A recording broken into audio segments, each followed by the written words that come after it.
Live from Lincoln and broadcasting across the state of Nebraska, it's the Average Joe Sports Show. This is the place for Husker sports with the biggest names, the best interviews, and all the inside scoops. I got a front row seat with a big tub of buttered popcorn and a greasy half-live chicken leg. Now, here are your hosts, Chris Schmidt and Elijah Herbel. Welcome to it. Friday is here with the Average Joe Sports Show. Chris Schmidt, Elijah Herbel, and you. 489-1240 to get in. 800-825-5865. State of the, football and athletic department address from Nebraska's athletic director, Troy Dannen. We'll hear a little bit from Dannen today. Good to get caught up with him and lay things out. Nebraska has such a dude in the AD chair. He's a guy, and we've seen a lot of athletic directors covering the program for a while come and go. And Dannen's just, he is just so transparent and on top of it.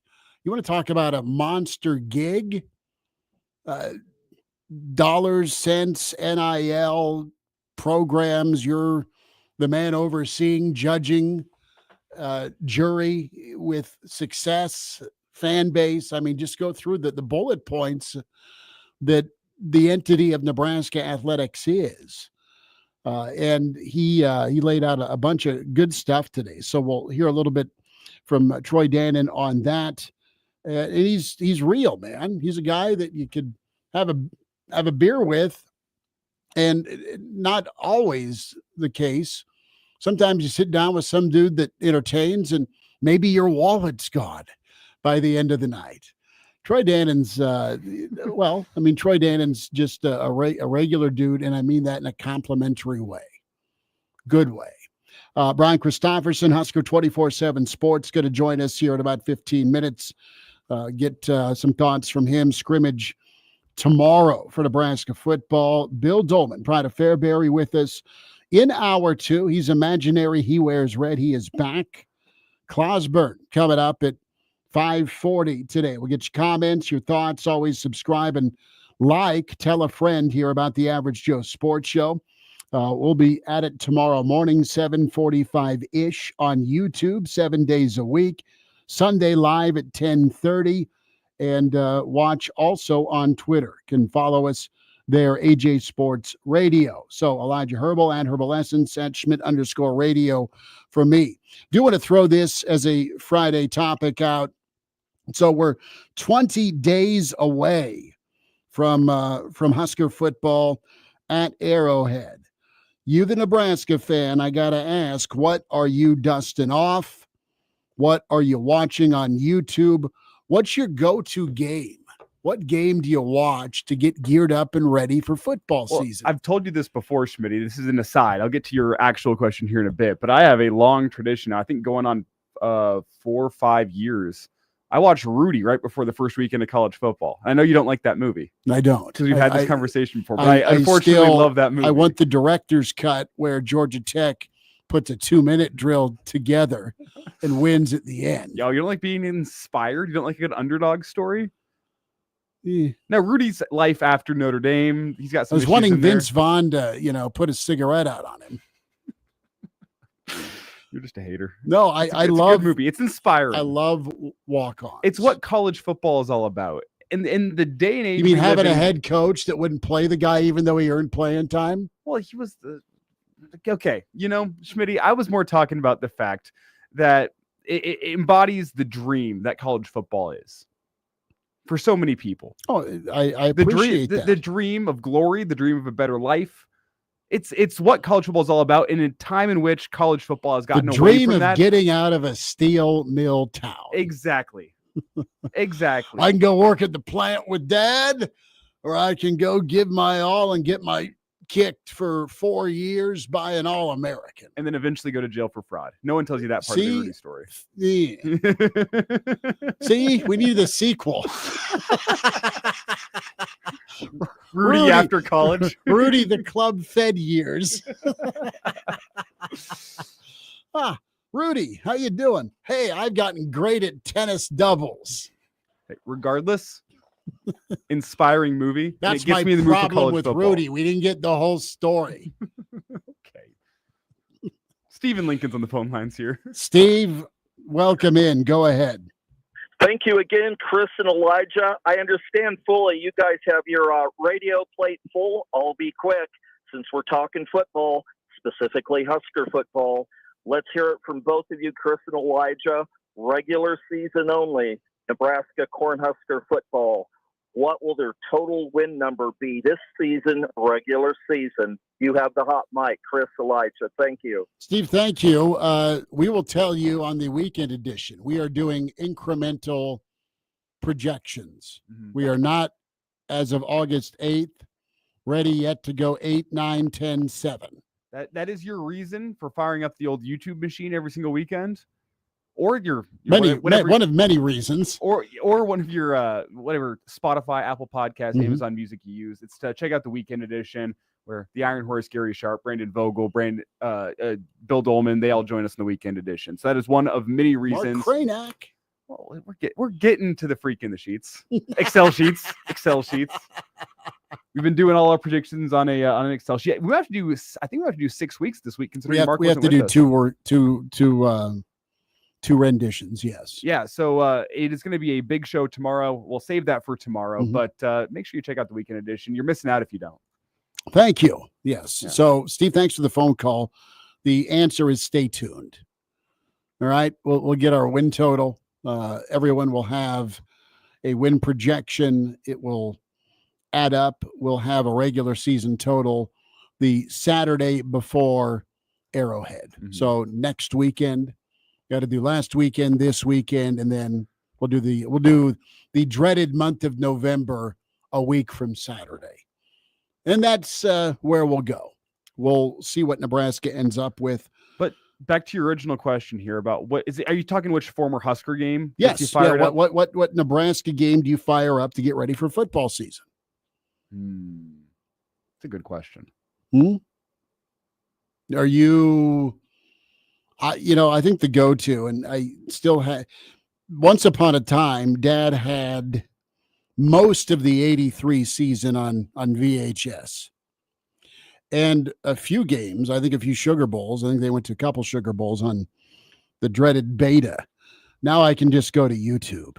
If I'm going down a rabbit hole of Nebraska nostalgia, and I'm watching games, I really enjoy the 08 Colorado Nebraska game. That's pretty good with Henry's kick. I know that's on the bingo card. It's referenced 3 times a week on this show, but it's still an oldie but a goodie.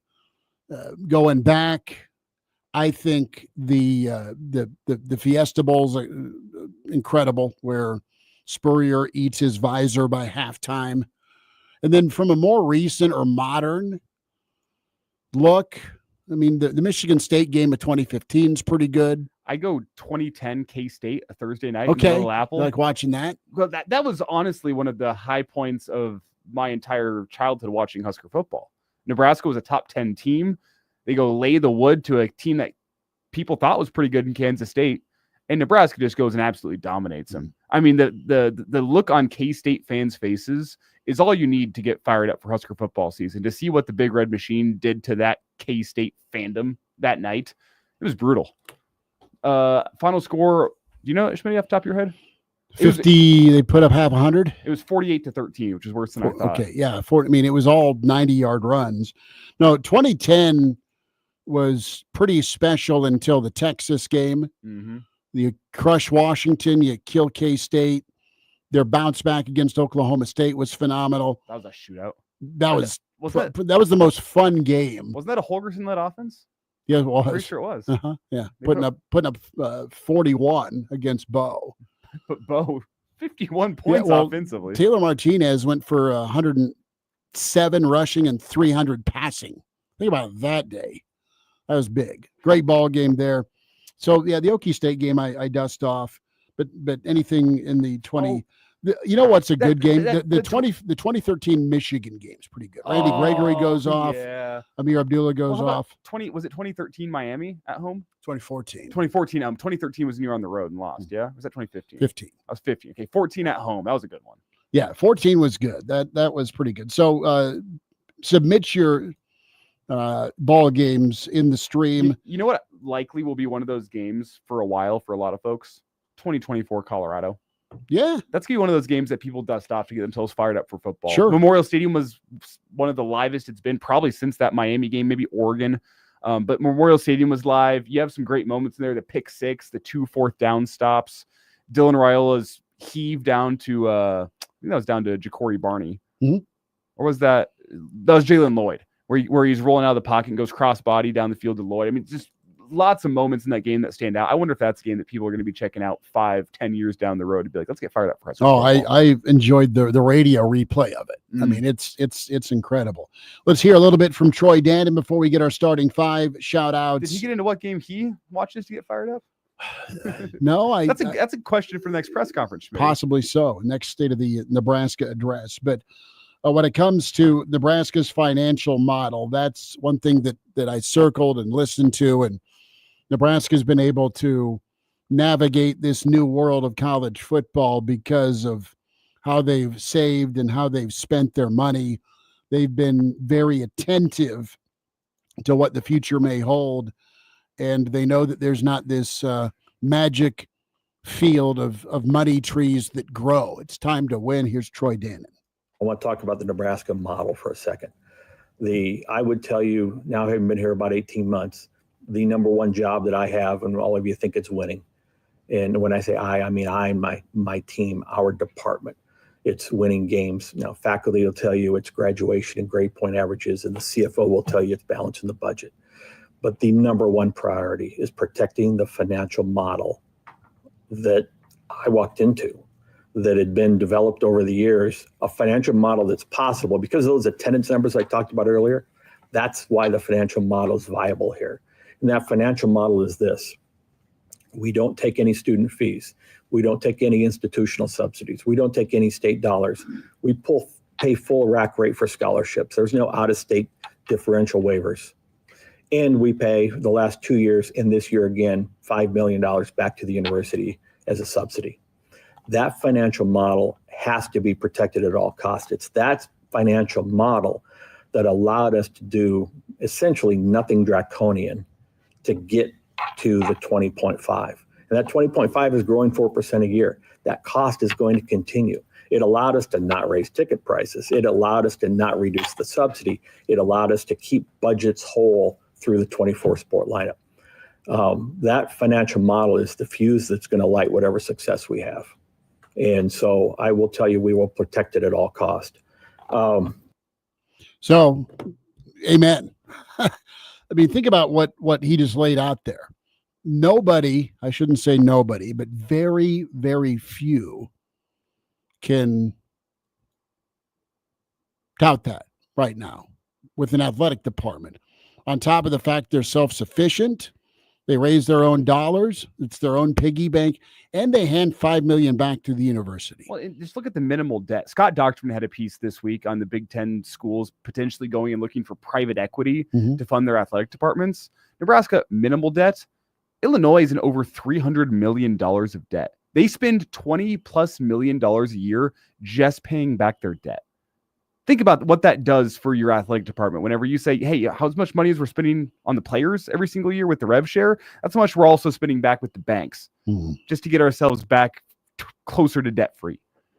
Well, I mean, they have 30 more years of paying off debt while they're going to continue accumulating debt. Like Nebraska, the financial place it's in right now is so healthy compared to other Big Ten schools. Even Ohio State's in almost $200 million of debt. Right. And right now with Nebraska, they're also showing some restraint. I mean, they're rightfully, wrongfully, probably rightfully concerned about the optics. If they were to move forward with the South Stadium project and say, hey, we need $1 billion or $800 million, while the rest of the university systems are hurting, the uproar, the morale would be brutal. Well, especially for something that is wanted, not needed. That's what the South Stadium project is to me. It's a want, not a need. Sure. Would it be nice to have South Stadium get upgraded? Sure. Does South Stadium still work for now? It works. Absolutely. And right now, it might be a little bit easier to fill the offering plate if you're winning double-digit ball games, if you wait. But here is Dannen on that South Stadium project cut for. This week, the chancellor sent a note out talking about the structural deficit of the university. The president's spoken about some of the system-wide financial issues. There's going to be a lot of trauma ahead. We're not going to take anything to the board for their approval, and I don't know when we will. But the time is not now, in the midst of what I would almost level some degree of crisis on campus, consternation at the very least, crisis at the very most. Now's not the time to debut a big capital project. But we're going to continue to work on the plans. We're going to continue to fine-tune the financial model. And at whatever point in time I think we can comfortably take it back, we'll take it back. But otherwise, I would just say status quo. Hanging tight and just kind of biding their time. So we'll get to some football as Brian Christopherson, Husker 24/7, going to be with us. We'll read off some of your, season opener. What games do you go to on YouTube to get you ready for the football season 20 days away? The Average Joe Sports Show rolls forward on a Friday.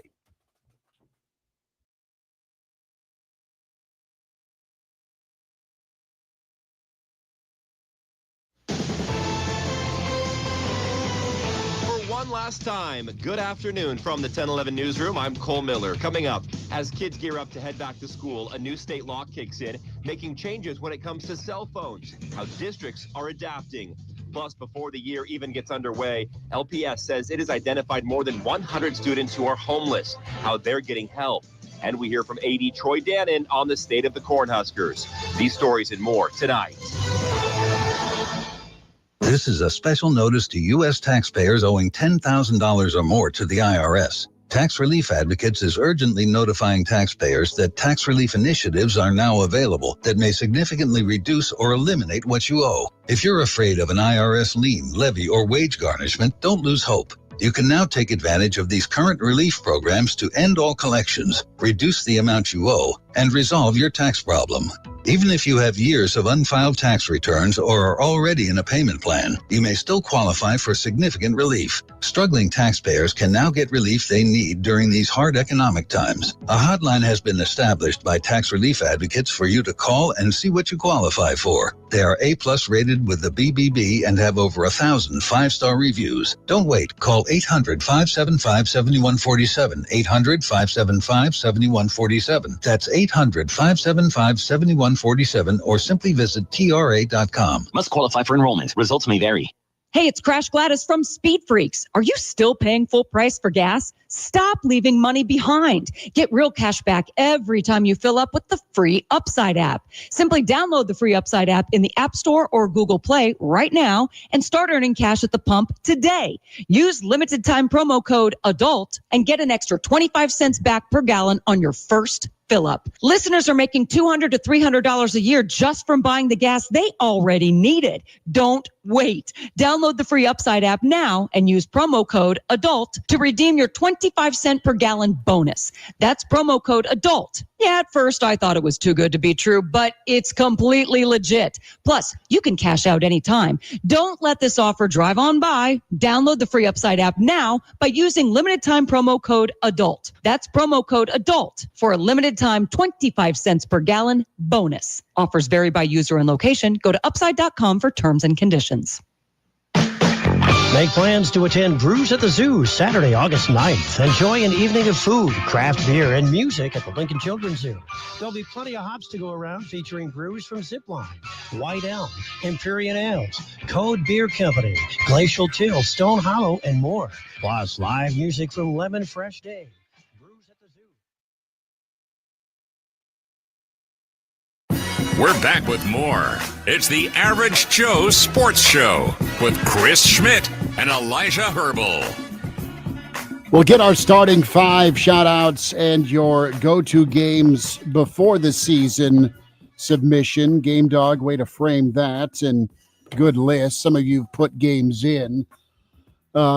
Brian Christopherson with us from Husker 24/7 Sports. BC, take your media hat off, and if you were to fire up YouTube or dare I say DVD, what old Husker game would you throw on as your go-to before the season? And I said the Fiesta Bowl, 96 Fiesta Bowl. The game that I have watched more than any other game in my life is the 95 Orange Bowl. So that's probably my number one with a bullet. The 95 Orange Bowl enough that you can recite Bob Costas final, talk as it was after Nebraska won it. The open where you got cornfields and frozen tundra that Costas put together was eloquent. Costas's close was incredible. And I love Chris Collinsworth calling the game. He's just sitting there, making Abdul Muhammad the way he was and Collinsworth's the guy that got killed over the middle for 9 years for Cincinnati.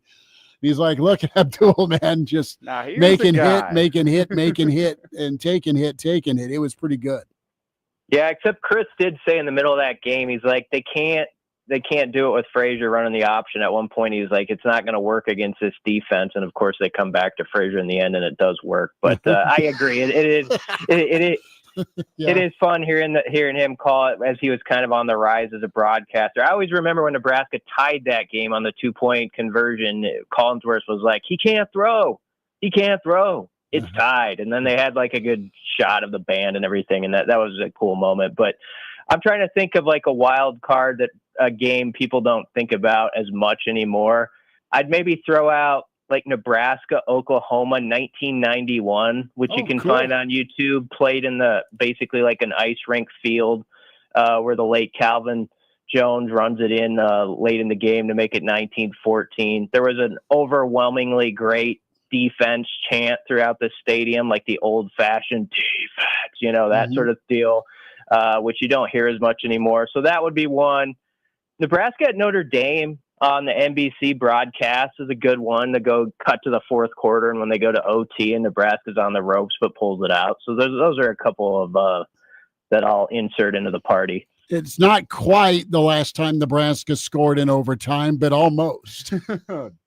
It feels like it. Yeah, it does. Well, Brian, we were also discussing back in the first segment here. Maybe you can guess if you'd like.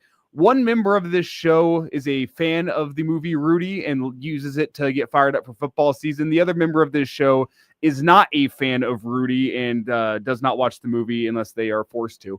Where are you at on the movie Rudy? Good movie, bad movie? Does it get you fired up for college football or no? It's a good movie for what it is. It's not my first movie to get me fired up for college football.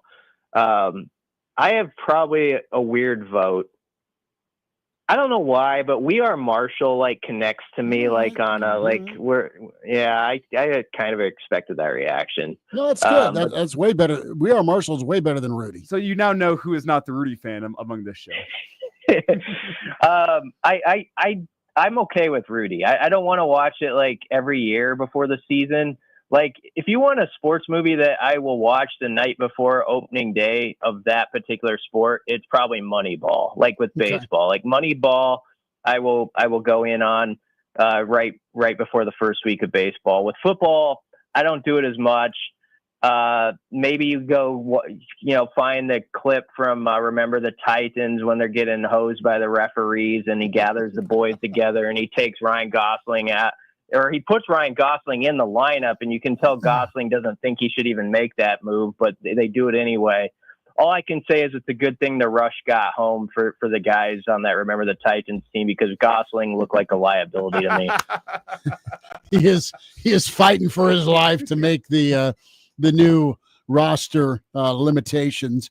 BC, what do you think happens tomorrow? Let's talk headlines Saturday post Rhule presser. What do you think will be tomorrow with the way the offense has been going, it sounds like, and the defense, no doubt, has been listening to some of the question marks they have heading into this season? Yeah, the defense seems like it has a little bit of a chip on its shoulder. I got that kind of from Javen Wright today. You heard it from Riley Van Poppel earlier in the week. So I wouldn't be shocked knowing how the ebbs and flows go of a camp if the defense has a strong day. But, who's to say? Like, a lot of times at those practices, it's such a mixed bag, which is actually the way you want it to be. Like, you want sort of that give and take where, oh, the offense had this nice drive here that you can point to, but also then you saw some really moments where the defense kind of owns things. And I think you kind of like that poll. So I do think there's a decent amount of that going on from what I hear. Obviously, I think people are going to continue to search throughout the next couple of weeks with the running back spot. And is Mekhi Nelson sort of moving his way into that second position, or is there another name? I know Quentin Ives has been on the shelf a little bit from what we knew, so we'll see if he inserts himself back into it at some point. But I think people want to know about the running backs continually, the tackle situation, whatever clues you can get the next couple of weeks about which way they're going to lean there. Those are the things that come to mind. You never quite know where it's going to go, though, after a scrimmage. As long as it's a deal where Rhule doesn't come in like he did 2 years ago, and it might have been a spring scrimmage, but basically there was all sorts of procedural stuff and things before the snap that was out of line, and they actually put the ball on the turf like 6 times, and little did we know that was like a precursor of what was to come that year. So you just want to hear that it was relatively clean for the most part. It's Brian Christopherson with us. And BC, as we were previewing fall camp about 2 weeks ago, we were interested in the backup quarterback battle, and we got some out of that with the Big Red preview last Saturday. Where are you at with the quarterback battle behind Dylan? Does it matter to you at this point in time? Yeah, it does. It's a good question you ask, because I'm more interested in it than I probably thought I would be earlier in the summer. Like, I think young TJ Lateef has had a good offseason and has impressed with his arm and just like how attentive he is as a student and trying to pick stuff up. But he's got a good skill set. And if you think about his situation, I mean, he probably has been underplayed as far as like media fan talk about as much as any like Husker scholarship quarterback you can like remember that like had some good credentials coming out of high school. Like it's sort of the thing that happens, I guess, when you're the year behind Dylan Raiola. And obviously there's some exciting guys with younger Rhule and Trey Taylor coming in. But TJ Lateef, I think, has reminded folks, and it's started to come out in some of the press conferences, that he's over there. He's probably ahead of Marcos Davila at this point from what it seems. And I didn't even know if that would be the case back in December. And now I don't know. It sounds like he has enough to at least challenge the idea of like Gramstad at number 2. So I think tomorrow's scrimmage is probably pretty important. And that, back to the previous question, that's going to be one of the questions, like how those guys behind Raiola do. Like, did one guy stand out over the other? Because I still think that competition is game on. And Dana Holgorsen basically said as much earlier this week. Let's talk Troy Dannen, BC, while we got you here for a couple more minutes, and just pretty much nailed it. Almost an hour today in front of us, and laid out NIL, laid out the financial model, a lot of philosophy, not only with scheduling, but how Nebraska wants to go about it. Very real that there is no such thing as an endless money tree when it comes to football and the athletic department, but pretty transparent with things. And I don't know how surprised you are, but they're just, I don't want to say they're pausing, but they're not moving forward, I guess is the best way to put it, with the South Stadium project. I'm not surprised by the stadium project news. I mean, you kind of saw it coming with the sort of the university system. As he said, the word you could call it a crisis that they have over there. So I don't know how good it would be PR wise, or just to do it with sanity reasons to go in front of the board right now and present such a major project while all that's going on. So it's probably decent, a decent idea to hit pause. This is just one of those things. I think Dannen kind of alluded to this. This sort of is playing out publicly because Trev, I think, kind of got the ball rolling that this was going to play out publicly. And now Dannen's kind of stuck with the play-by-play, so to speak, of like what's the latest on the stadium thing, where maybe it wouldn't be that way. in other circumstances. But I think one of the most interesting things out of it was just how candid he was. He said something everybody knows to be true, but sometimes it's good to hear it repeated. Like, we all love all the sports in the Husker athletic department. We all love them, but football's got to be that big dog that barks loudly now. And it means so much financially to have that program win more games than it has. And this fan base has done a tremendous job over the last 2 decades, keeping the head above water through some kind of lean years. But as he said, can that play out infinitely? Probably not, where you can stay on the kind of financial ground they're on now if football doesn't make those steps. And this is no commentary on what Rhule's building. He likes what Rhule's building, and he said as much. It's only year 3, but it just sort of reinforced that idea, like it's go time. When you get to August 28th, this is where this program's got to go and show up, start this thing right, and put forth the kind of season where you nudge this thing up a notch or two, and you keep doing that in the next few years where you're back amongst the elite, because that's how you survive in this climate above all else, is you have a football program that's among the top 10 in the country. And so that's what it's got to work itself to again. BC, what do you think the timeline is to get back to their winning ways? I said it on our Sunday edition that it was now or never with this team this year, because you have a 5-star quarterback, and if you don't win, you don't know what it means for next year with the talent you've brought in and the quarterback especially. Is it now or never with this year? What do you think the timeline is for Nebraska to get back and win, considering everything going on in college football? I don't say now or never, but I've said this to the Mikes who I work with a lot. I've always felt like when Nebraska makes that jump, and they will make a jump again, and it might just very well happen this fall, but it's going to be something where it really pops. Like you go from 6 or 7 to 10, and it's not necessarily that 7, 8, 9. It doesn't, we always kind of act like it's going to work like that with how programs rise and also how guys come up the depth chart. But a lot of times it's different. It's a pretty sudden move where a collection of guys get a few breaks early in the season. Maybe they believe in themselves. Maybe you win a game you're not supposed to, or it looks like it's going to go the other way, but you pull it out, like against Michigan or something like that, and off you go, where there's sort of this trend where one win begets another win, and sort of that thinking that you're going to get it done some way, somehow. So that's why, starting in KC, I think it's going to be a good test in front of Nebraska. That's a Cincinnati team that has a now or never kind of mentality around Satterfield, their head coach there right now.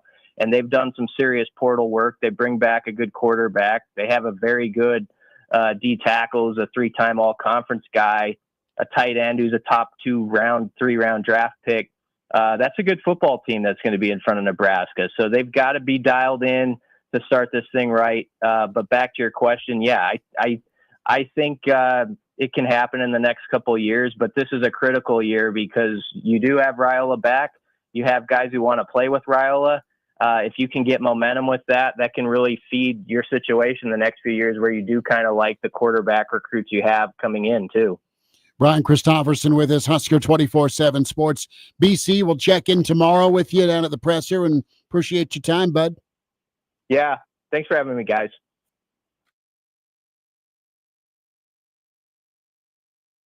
'81. Remember his 63-yard kick return in the playoffs. A sneaky wide receiver to watch. Number 89, Jason Thornley.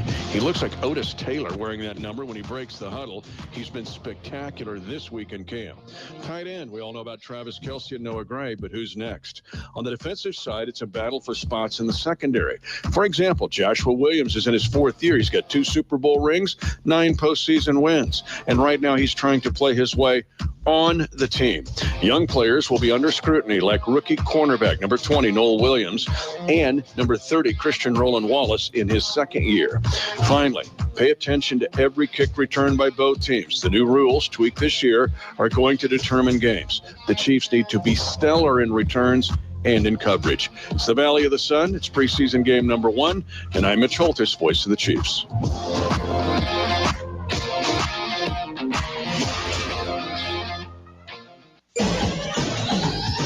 you decide to buy new flooring, you want it installed right away. Hi, Steve Carper from O Street Carpet. With our huge in-stock supply of carpet, tile, and vinyl, wood, and laminate flooring. You buy today and we'll install it right away. While other stores don't deliver that kind of service, we do. In fact, if you'd have purchased your flooring last week at O Street, you'd be enjoying it today. O Street Carpet. 1732 O Street and ostreetcarpet.com. The Lancaster County Super Fair is kicking up dust for its final week. On Monday, ride all night for just $25. Open till 11. Enjoy family thrills with rock climbing, bull rides, and BMX stunt shows. Plus, brick days, Euro bungee, horse shows, and you're not going to want to miss the corgi races and wiener dog dash.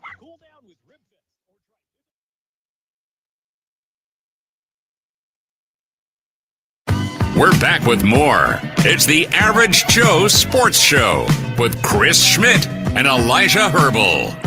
Big thanks to Brian Christopherson. Check that out on the YouTube channel, or how about the podcast page, Spotify, iTunes, Google Play. Subscribe to the Average Joe Sports Show. Bill Doleman, in about 20 minutes, we'll check in with Clausborne around 5:40. Big thanks to Arlo for checking in, and Flysker Guy 07. He's fired up. 20 days till Husker football. Uncle Larry in as we get our starting 5 shout-outs. NASCAR Eric Jack is telling us he'll be in Lot M on the 28th. Jack, you and about 5,000, 10,000, 100,000 of your pals wearing red, as it sounds like that ratio's 60 to 6,000 for Nebraska v. Cincinnati / Rust Belt area code. Bo's Cat has chimed in and says, you've been asking the question the last couple of days, would you rather be 9-3, 8-4 with a signature win? My answer is yes and yes. The last decade's been humbling. It has been, if you're a Nebraska football fan. Bo's Cat finishes up and says, let's just show that Nebraska's moving forward. No letdowns. A reasonable fan in our stream chat? Like that. What's Tuck says, I want 10 wins. Jeff Snitley in from the Boulder Peace Treaty. Mark is in, says, run the damn ball. Tim in Idaho. Michael in. Michael, good to have you. Steve, thanks for checking in. Uncle Jimmy is here. Says YouTube has a lot of nail-biter games, and Game Dog is just taking care of it for you. He wants his go-to game before the season is the 95 Orange Bowl. He likes the 86 Florida State game. He's got the 83 Kickoff Classic where they dismantled Penn State, 82 Oklahoma. That thing looked bleak with old Marcus Dupree running counters all day. I don't have 78 or 77 on VHS or reel-to-reel, Game Dog, but good on you. 99 Big 12 title games good. When you beat Texas. I did a couple weeks ago watch I think it was the 85 Sugar Bowl, Nebraska LSU. Tyrese Knox. That was in full, like 3 hours on YouTube. So I watched like the first quarter and then fast forwarded to the fourth quarter. No, that works. I didn't need to watch the whole thing. Nebraska played a really good LSU team, at least with the ranking anyway, and they were disinterested. And they still covered. So Brent is in. Good to have you. 3-Putt is here. Black Hills Brennan checking in. Husker Fever is in. We'll get Bill's take on Athletic Director Troy Dannen's State of Nebraska. D-Man is here as well. And it should be noted, sorry, to add additional context to that Sugar Bowl story, that was the game that inspired me with the did you see the tweet of all the old Husker players that look like 50-year-old men? Yeah, that was good. It was the Sugar Bowl that inspired that. I was thinking of some of those guys, and I'm like, there's no chance. They had neck rolls, they had mustaches, they had middle parts. Yeah, so I looked up the rosters after that game, and I went, that's a tweet. And probably a members-only jacket. Once upon a time. Let's get some audio. How about Glenn Thomas? He gives us a little quarterback report, and we'll hear from Dvorak as well. But younger impressions from the quarterbacks. How are the guys behind Dylan doing? And I think there's some excitement. There should be. I think there's some warranted buzz about TJ Lateef. Cut 2. I think an eagerness to learn and then, how they can support the room and be a benefit to the team. I think that's really a compliment to them. I don't think there's any egos in the room. They understand that, again, the fluidity and the reps and the rotation is part of our situation to let them showcase what they can do. So they've been really, really complimentary of each other, pushing each other, challenging each other. And then, and there's a friendship building in the room. So it's really a positive culture, I think, right now.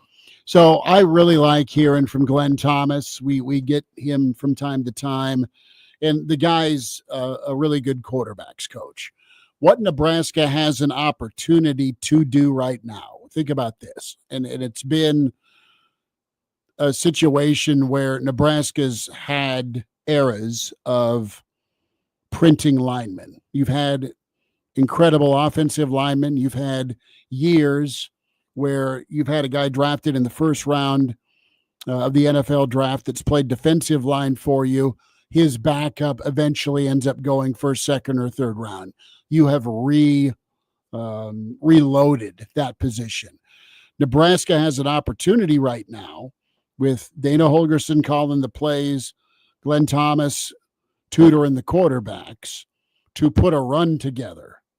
And that is, what do you do with a 5-star as an advertisement for future high-level quarterbacks?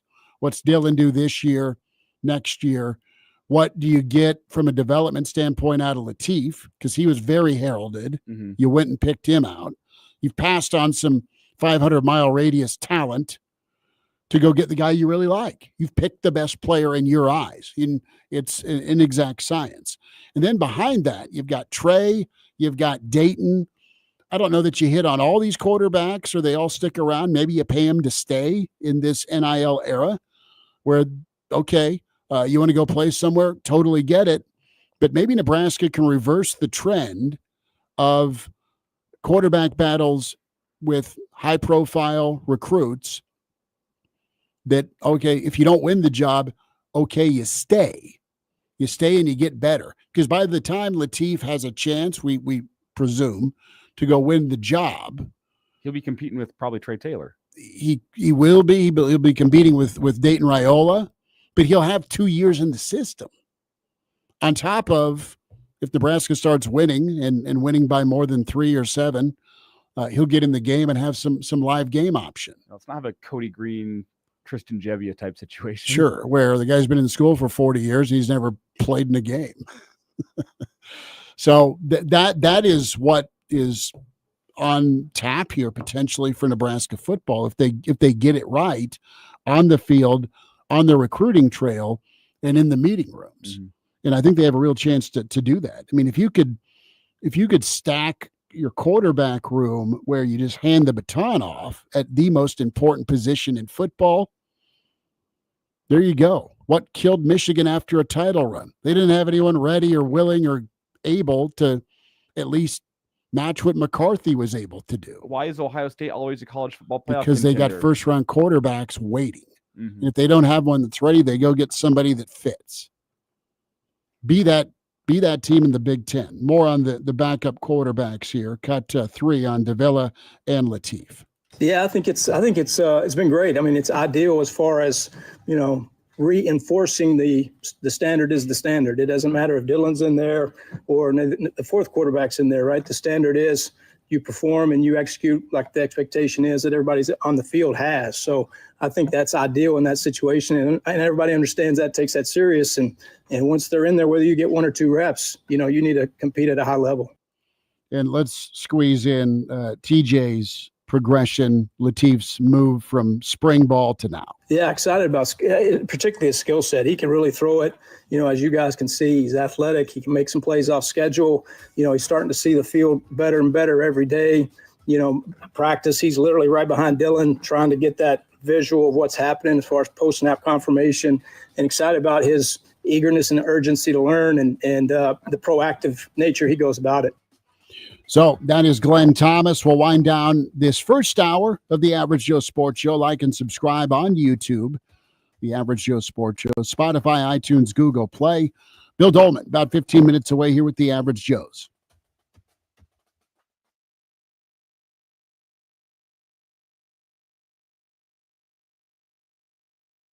Have you been told by your physician that your testosterone level is fine, but you don't feel fine? Get a second opinion. If your testosterone level is 200, 350, even 500, and you still have symptoms, come to Limitless Male. We treat the person and the symptoms, not the number. Our mission is for you to feel optimal again. So if you're tired all the time, no energy, brain fog, muscle loss, nothing left in the tank, get your free consult at limitlessmale.com. I'm still going for it, even with higher stroke risk from atrial fibrillation, an irregular heartbeat not caused by a heart valve problem. Over a 3-year study, Eliquis apixaban tablets reduced stroke risk better than warfarin, and over 97% of Eliquis patients did not experience a stroke. A first stroke occurred in 2.9% of warfarin patients versus 2.3% of Eliquis patients. Don't stop prescription Eliquis without asking your doctor. Stroke risk may increase. Eliquis can cause serious and potentially fatal bleeding. Don't take if you have an artificial heart valve, abnormal bleeding, or antiphospholipid syndrome. While taking, you may bruise more easily or bleed longer. A spinal injection increases blood clot risk, which may cause paralysis. Get medical help right away for unexpected bleeding or bruising, or back pain, tingling, numbness, muscle weakness, or incontinence. Aspirin products, NSAIDs, SSRIs, SNRIs, and blood thinners increase bleeding risk. Tell your doctor about planned medical or dental procedures. Learn more at Eliquis.com or call 1-855-ELIQUIS. Lowe's knows when you're looking for reliability, the right brand makes all the difference. And now, Lowe's is the exclusive home improvement retailer for the Whirlpool water treatment line, including their Wi-Fi softener, under-sink filtration system, and more. With Whirlpool's proven performance and our everyday low prices, better tasting, better quality water is within reach. Shop pro-trusted brands like Whirlpool and more, in-store or online. Lowe's, we help, you save.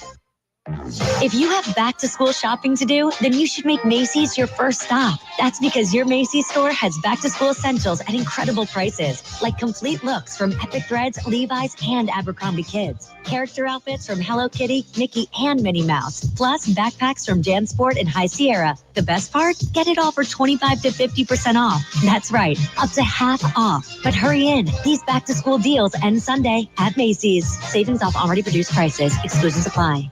You're great at protecting your own personal information. You probably even use things like two-factor authentication, strong passwords, VPN. But as much as you try to be in control of how your information is protected, there's lots of places that also have it. That's why LifeLock monitors millions of data points every single second for identity threats. If your identity is stolen, a LifeLock specialist is going to help solve the We're back with more. It's the Average Joe Sports Show with Chris Schmidt and Elijah Herbel. One final time this hour with the Average Joe Sports Show. Don't forget, weekend edition tomorrow, 7:45-ish. YouTube, where you can watch and hear the show. Also, Sunday Live, 7 days a week with the Average Joes. Chris Schmidt, Elijah Herbel. Really enjoyed the Twitter clip from Matt Rhule and Jack Arnold.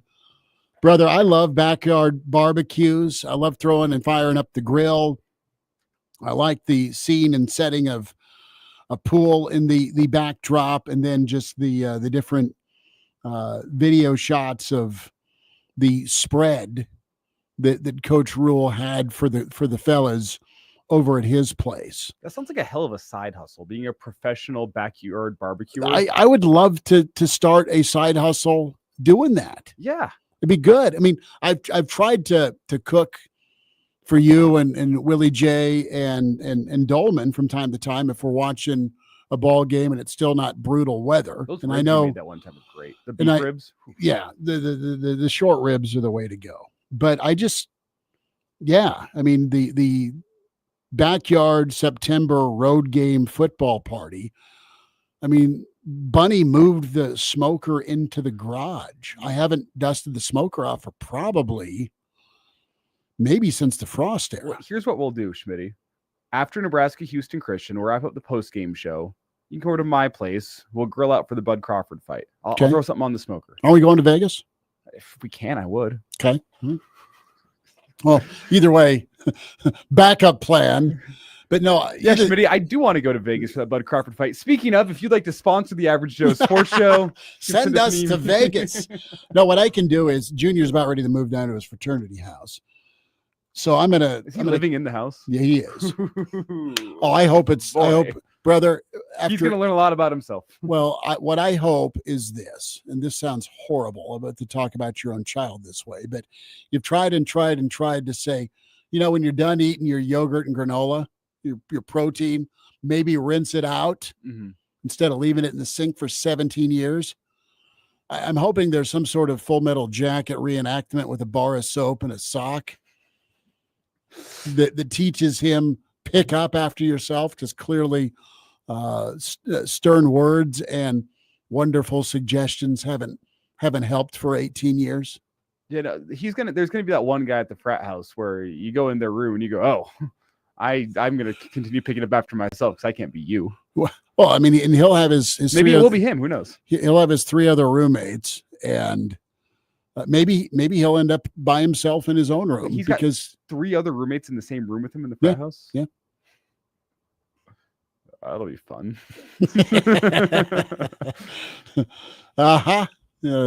Quick 180 on cleanliness and picking up after yourself. So back to the barbecue part, though.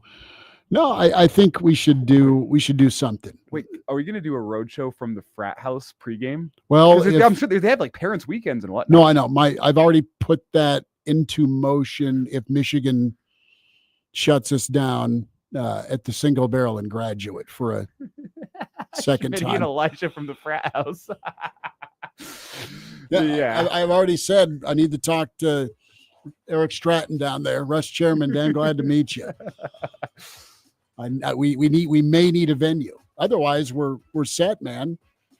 At the Single Barrel and Graduate all football season long. Love it, love it, love it. The Average Joe Sports Show from the frat house that'd be one for the history books. We did that about 20 years ago. Gave away Justin Timberlake tickets. Did it go well? Yeah, no one got harmed. Positive. It was awesome. All right, Bill Doleman coming up, hour 2 with the Average Joe Sports Show.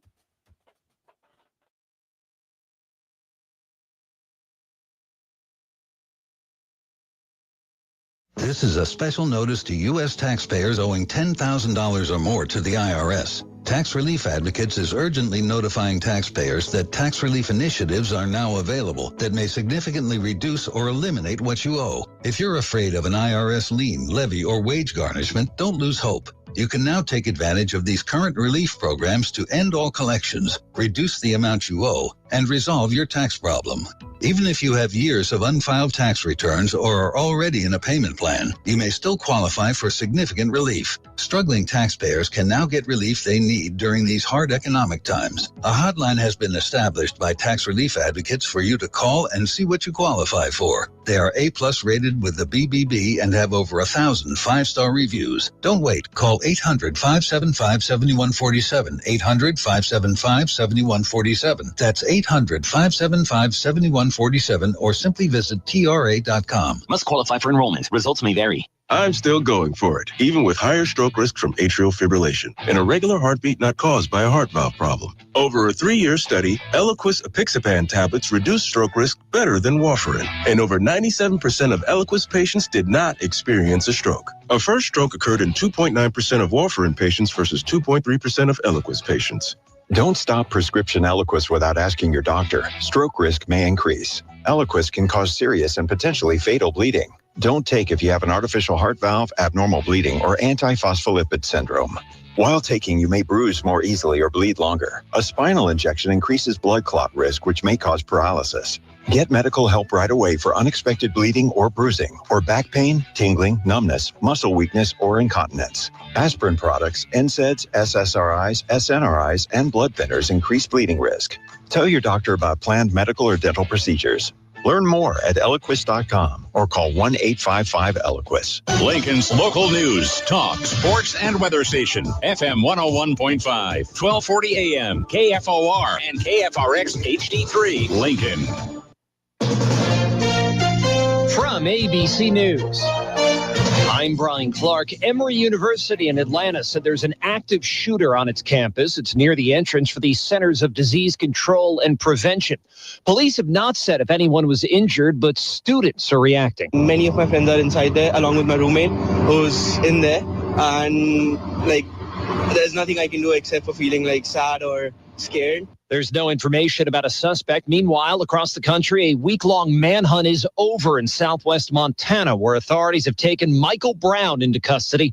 He's the Army veteran who authorities say shot and killed 4 people in a bar in Anaconda 1 week ago. President Trump said at the White House he will meet, quote, very shortly with his Russian counterpart. Earlier this week, Vladimir Putin rejected the idea of a sit-down with President Trump and Volodymyr Zelensky. Now Trump says he won't wait for a trilateral summit that would include the leader of Ukraine. The president was asked if Zelensky will have to agree to give up some of his country's territory to end the war. We're looking at that, but we're actually looking to get some back and some swapping. The president addressed reporters alongside the leaders of Azerbaijan and Armenia as they signed a deal to settle decades of tensions.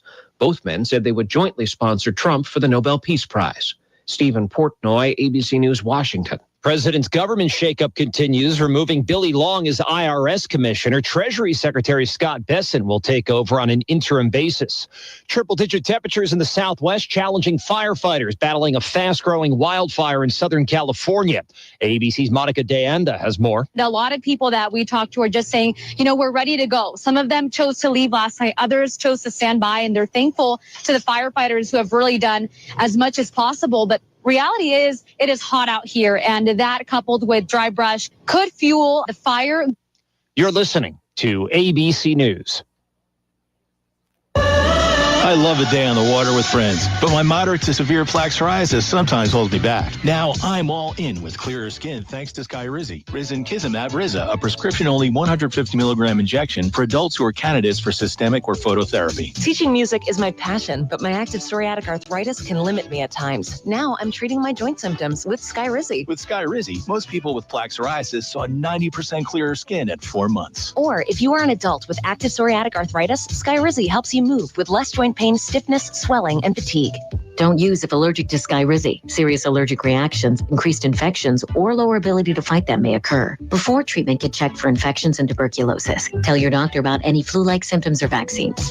There's nothing like clearer skin. There's nothing like better movement, and that means everything.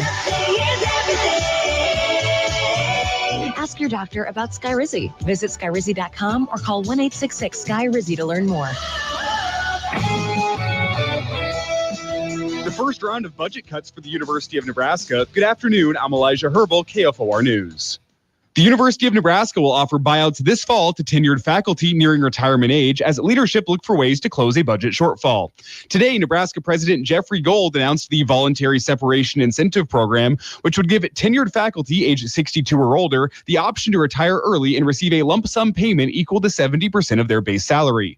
This is the 4th faculty buyout conducted by the university since 2010 and the first budget cut that's been announced since news came earlier this week that UNL is facing a $27.5 million budget deficit. The woman accused in the 2021 killing of Carly Schaaf has taken a plea deal, escaping the potential of decades behind bars. Prosecutors previously charged 29-year-old Rachel Pagler with 1 count of accessory to first-degree murder. At her hearing on Thursday, she pled guilty to 1 count of accessory to manslaughter and 1 count of abandoning human skeletal remains. Those combined charges carry a maximum of 5 years in prison. A fraternity previously embroiled in a series of rape allegations is returning to UNL's campus in 2026. Phi Gamma Delta, also known as Fiji, announced its return in early July after the fraternity was suspended from UNL's campus for 5 years in 2021. The fraternity was suspended after a 17-year-old girl alleged she had been sexually assaulted by a 19-year-old fraternity member in August of 2021. Charges were not filed in that case and an arrest was never made. You can read more on this story at KFORnow.com. With thousands of students heading back to school next week, city officials are encouraging safe driving practices around schools. Starting next Wednesday, LPD will be putting on a traffic enforcement project with extra officers in and around school zones looking for drivers committing violations during peak traffic hours. That heat advisory in effect until 8 o'clock tonight, a high of 95 degrees with a heat index of 105 in the capital city today. For KFOR News, this is Elijah Herbel. Now there's a new way to take charge of your blood sugar. Introducing new Garlic Healthy Blood Sugar Formula from the makers of the nation's best-selling garlic supplement. New Garlic helps maintain healthy blood sugar levels with clinically supported levels of garlic, plus a custom blend of vitamins and minerals, and it's odor-free. Take charge of your blood sugar with new Garlic Healthy Blood Sugar Formula. These statements have not been evaluated by the FDA. This product is not intended to diagnose, treat, cure, or prevent any disease. Use as directed. Is your advertising plan loud enough? Did you know that radio reaches a much larger consumer base than television and social media? And does so at a much more efficient price point. Radio also dominates the audio medium, dwarfing podcasts and pure plays. Wouldn't it be nice to reach more customers with more audience targeting, all for less money? Is your advertising plan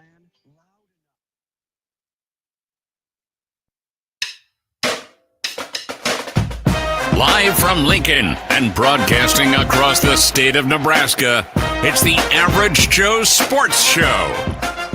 This is the place for Husker sports with the biggest names, the best interviews, and all the inside scoops. I got a front row seat with a big tub of buttered popcorn and a greasy half-live chicken leg. Now, here are your hosts, Chris Schmidt and Elijah Herbel. Back into it. It's hour 2 with the Average Joe Sports Show. Chris Schmidt, Elijah Herbel, and you. As we welcome in the pride of Fairbury, the professor, Big Red Insider, Bill Doleman, the Average Joe OG, with us at Bill Doleman on Twitter. Bill is on assignment, as Troy Dannen today asked about scheduling philosophy. Can Colorado, Nebraska be a thing all the time? Bill, if anyone can make it happen, you're it. How we doing? Well, I can tell you this right now, reporting live from a Walmart in Highlands Ranch, Colorado.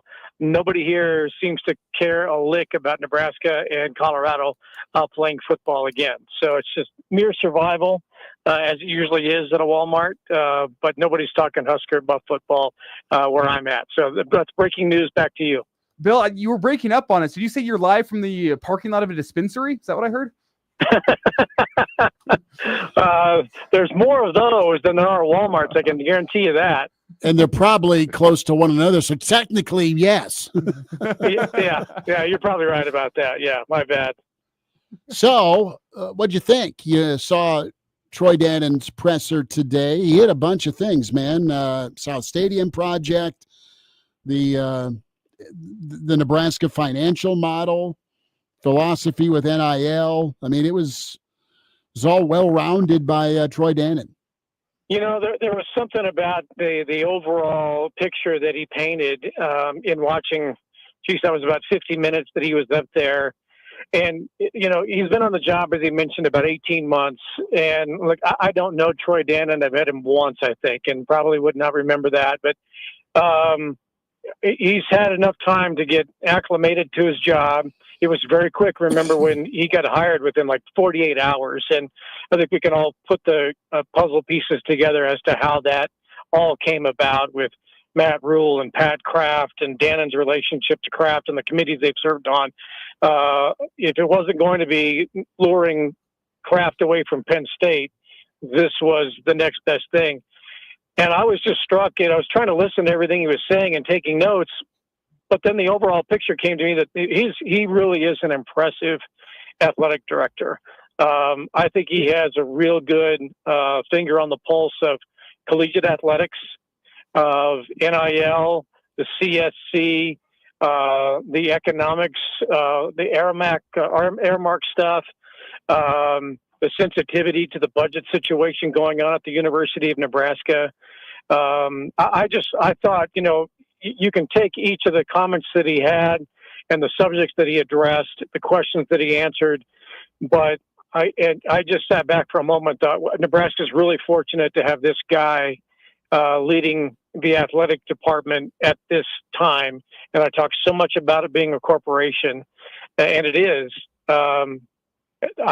Look, I've been around a lot of athletic directors in my career. There's no question about it. And Nebraska's had some great ones. You know, Bob Devaney was a pioneer. Nobody's ever going to give Bob Devaney the kind of credit that he deserves for the job he did as an athletic director in really pioneering women's sports. You know, Bill Byrne is one of the great athletic directors, I believe, of all time. Whether you agreed with him, liked him, or not, he was a tremendous leader.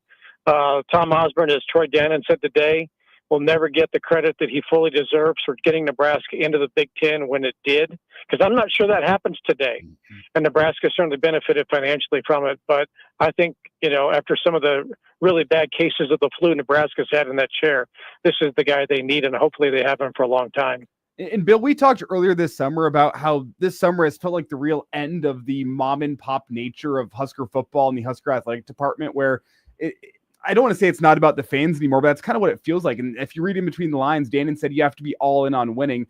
Is the side effect of that is the fact that if you are all in on winning, that means you can't be for the average fan anymore? You can't, I guess, take that into account here whenever the number one concern is winning? Or am I looking at that in a too black and white situation? Well, I think maybe it's a little too black and white because, look, we're a state of a population of 2 million people, as he addressed. And look, I think Omaha's a tremendous city with a lot of money and a very white-collar city for the most part. Lincoln, is a tremendous community now and has advanced greatly with PBA Arena and all the facilities around and what the university brings to the capital city. But look, this is still a rural, agricultural, handshake, look you in the eye, honest type state. And you cannot discount the people who live outside of Lincoln and Omaha. They still have to feel as though they are a part of what goes on in the athletic department, because without those people and the culture and the fabric and everything intertwined, you cannot leave those people behind. You have to, address the people in the far corners of the panhandle and make them feel like they are part of everything that goes on in the eastern part of the state. So yeah, it's corporate, it's professional athletics. It's time to stop thinking of it as, student athletes and amateurism. It's not anymore. There's a lot of money being thrown around, but you cannot lose the roots of what this athletic department means to the state. And part of that is, as he talked about, with attendance. It's not just people going to football games. I mean, people are proud to go to softball games. They're proud to go to baseball games. They're proud that there are 6,000 to 8,000 people at wrestling matches. Those are blue collar guys that are, spending hard earned dollars to go to those games, and they want to be acknowledged for it. Bill, what's your reaction to $70 million in fan donations? It's an impressive number for this era, and he talked about his staff that's able to put it together. We're coming through. This is not a political commentary, but let's face it, there have been some real challenges over the last 4 years, and moving into this, the Trump administration. And so again, not political statement, but economically, it's been challenging for people, and it still is. And to raise that kind of money, because you're touching the heartstrings of those people who have a lot of money in their pockets and those who are doing everything they can to be a part of it. So 70 million, I thought, was a really big number. They better spend it wisely. Is wisely to you a South Stadium renovation? Well, he was pretty sensitive to that, wasn't he? Was not going to address it. And, the number that's out there, what is it, $450 million? Double it. I think you read, I'm not sure you double it, but tell me something that, comes in under. I've heard a lot more than that is what they're going to budget for it and plan on more. But to understand, you cannot come out in the same week as there's $20 million that need to be cut, or $27 million that need to be cut from the university. And you're going to talk about merging programs, shutting down programs on the various campuses. And now you've got, an opportunity for buyouts for faculty and staff and early retirements. So to come out and say, here's the new Lego model of what the stadium is going to look like, and here's how much it's going to cost, is a really, really bad look. So they're going to have to be very sensitive to the timing as to when they do make that announcement. Bill Doleman's with us here on the Average Joe Sports Show. Bill, back at it on the weekend edition tomorrow, 7:45-ish. And then Sunday live at 10:30. That's 6:45 Mountain Time, we believe. So interested to get your take on the movement forward here as week 2 comes to an end with Nebraska football. We've heard from Nebraska's defensive coordinator Butler this week. We heard from Dvorak. We also heard from Glenn Thomas, and Elijah and I were talking about Nebraska has a chance to do something very few programs have done, and very few have done in this NIL era, and that's stack a hell of a quarterback room from what you have to what's waiting in the wings. And maybe you retain, you keep training. And TJ Lateef, it sounds like the progress he's continued to make, gets the baton. And then you got two other guys in Dayton and Trey Taylor. I know we're down the road here, but they're also in that room. Nebraska's got a chance to be different, or Ohio State-like, at least in the quarterback room here, if they get it right. Well, A, they got to get it right.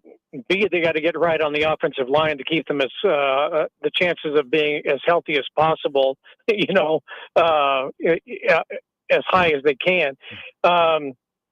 So, yeah, Nebraska does seem to have as though they have created a nice little line of quarterbacks once Dylan's days are done.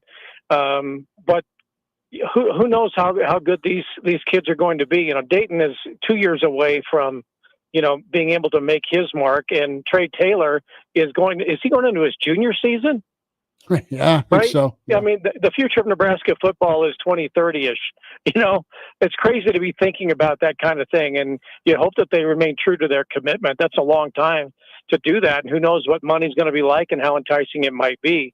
But at least Nebraska, and it's so significant that Dylan Raiola, regardless of his family connections or whatever, that he made the decision to come to Nebraska, because I think that's what has opened the door for those quarterbacks who are highly regarded in high school to put Nebraska on the radar to give the Huskers a look. Now, what is it beyond Trey Taylor? Who knows? That kid's probably going into his 8th grade year, right? Mm-hmm. But there is a lot of possibility and potential for Nebraska to have a good run at quarterbacks for the next several years. Bill, we'll talk a lot about tomorrow's Husker scrimmage, I'm sure, on the Saturday morning edition of the Average Joe Sports Show. What storylines are you most intrigued by as we end the second week of fall camp and look forward to the scrimmage tomorrow? Now, I hate looking at the darker cloud and the silver linings, but I'm starting to be probably like most people going, that secondary room seems to be pretty stacked with good athletes. So there should be some depth there and some experience. So that's positive. The linebacking core looks to be pretty athletic, and they're going to attack from those angles. Okay, that's good. Offensive line, people really like the O-line. We just talked about the quarterbacks. Need some more depth at running back. The receivers looks. I'm in that defensive line, amongst those questioning how good the D-line is going to be. And maybe that's because you start to look and see, wait a minute, there's only really Riley Van Poppel is getting the attention as the leader. Is it going to be Cam Lenhart who steps up, and is his Nash Huckmacher to Ty Robinson? I don't know. And you don't hear a lot coming out of camp about really anything, but you really don't hear a lot about, wow, the D-line is really, really coming together other than Riley Van Poppel. So if there's an area of concern, how well is that D-line going to show in the scrimmage, and not this one, but the next one to come, against what we believe is going to be a pretty good Nebraska offensive line? Bill, we are 20 days away from kickoff in Arrowhead. Who's counting? Your go-to game that you fire up before Nebraska football season? I got to go back in time, and I've seen so many games, from when I was part of it back in the 90s, and since then, it's tough for me to watch those games now. So I go back to anything I can find of the grainy color video from the 71 Nebraska-Oklahoma game to the 78 game, or anything that just, was like a 20-minute highlight reel from maybe back in the 70s, because that's a time that I didn't observe up close and personal. And when I go back and watch the 90s, it's like, I was there for all that, and it's never going to happen again. That's fair. You got your 70s down. Did you guys have a hard time? I mean, what was left on the cutting room floor for all those Husker Vision 5 straight Big 8 videos you guys put out? I mean, you put 50 minutes worth of highlights together. Yeah, that was brutal. And Jeff Schmall, God love him, used to get frustrated with me because I wrote those scripts. And, it was supposed to be like a 60-minute highlight video, and you've got 12 or 13 games in there. And I probably wrote 10 to 20-minute scripts for each game. And be like, you're going to have to edit this down a little bit. I know. So, there's a lot of great stuff that got left on the cutting room floor, and a lot of great behind the scenes stuff too. That we're the only ones who got a chance to see it. But those were great days. But it's tough to watch those games sometimes when you're thinking that was a really special era, and I'm not sure that it can ever be replicated. Speaking of great movies where you wish you could just watch more, what's your take on the movie Rudy, Bill? There's one noted hater among the Rudy movie sitting here in the room with me here right now. But Joe Montana is doing everything he possibly can to ruin that movie for just about everybody. I mean, we're all a little Rudy. There's some Rudy in everybody's heart, right? Mm-hmm. We've all been convicted of fraud. You're telling me? I remember when Daniel Rudiger actually came to Nebraska football and gave them, some pregame or preseason speech or something like that. How much money did he ask for that? I don't know, but he did it, and he wasn't. I met him just because he was in that South Stadium office building and just said hello. Wasn't the friendliest guy. But I try to push that aside every time I do watch the movie. So, and when I made that trip to Notre Dame and did a game there, I made a special trip to the bookstore to buy the DVD version from Notre Dame. So, I love the movie. I don't want to hear any of the backstory. You can't take that away from me. You're in the same boat as me. I'm glad to hear it. I want the sequel. That might be one of those Nancy Grace shows then, apparently. I don't know. The sequel, him and Jordan Belfort are roommates. I wish, Joe Montana doing everything he can to, put that movie in perspective. And you want to go, okay, it's a movie, Joe. We got it. We don't like the guy. It didn't happen that way. That's fine. Joe says, give me another Guinness. All right. Yeah, Bill? That's what I say too. We'll holler tomorrow, bud. Thank you for jumping in. All right, very, very good. And happy birthday yesterday to my beautiful daughter, Reagan. Awesome. Hi, this is Rich Ray, voice of the Lincoln Salt Dogs. Catch all the exciting action on Friday, August the 8th, as Lincoln plays at Winnipeg against the Gold Eyes. First pitch is at 7 p.m. with the At the Ballpark pregame show beginning at 6:30 p.m. FM 101.5, 1240 AM, KFOR. Harvest season is on the way, and it's time to gear up and save at Acres Equipment. Right now, get 15% off select combine parts to keep you up and running through the harvest season. And when you visit your local Acres store, you'll get exclusive in-store discounts for even more savings. That's right, Acres is offering you special discounts to maximize your dollar. Stop in today and make this year's harvest run smoothly from start to finish. Don't wait. This offer ends August 31st. Finding great candidates to hire can be like, trying to find a needle in a haystack. Sure, you can post your job to some job board, but then all you can do is hope the right person comes along, which is why you should try ZipRecruiter for free at ZipRecruiter.com/radio. ZipRecruiter doesn't depend on candidates finding you. It finds them for you. Its powerful technology identifies people with the right experience and actively invites them to apply to your job. You get qualified candidates fast. So while other companies might deliver a lot of hay, ZipRecruiter finds you what you're looking for. The needle in the haystack. See why 4 out of 5 employers who post a job in ZipRecruiter get a quality candidate within the first day. ZipRecruiter, the smartest way to hire. And right now, you can try ZipRecruiter for free. That's right, free at ZipRecruiter.com/radio. That's ZipRecruiter.com/radio. ZipRecruiter.com/radio. Don't let this be the last time you see a brother. Friends don't let friends drink and ride. This message brought to you by Abate of Nebraska.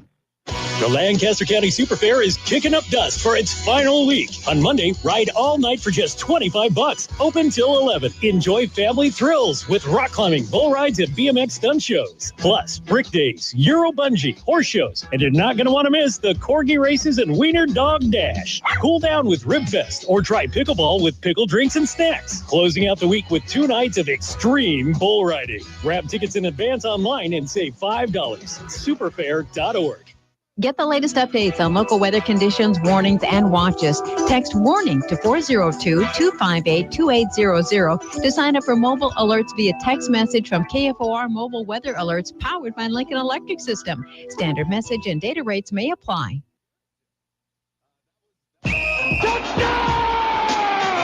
Hey, it's Chris Schmidt. Find us with the Average Joe Sports Show, talking Big Red and beyond.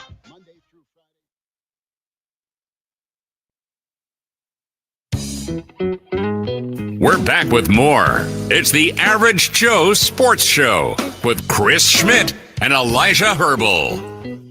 Thanks for hanging out on a Friday edition of the Average Joe Sports Show. Chris Schmidt, Elijah Herbel, great to be with you along the Average Joe Sports Show network on YouTube, on Twitter, and can email the show, theajsportshow@gmail.com. All ways to get in touch with us. A lot of you are going in on Rudy. And many of you are saying, go back and watch your go-to Husker game before the season. What do you fire up on YouTube or the DVD if you still have one? How about this for a poll? 2010 Nebraska-Mizzou.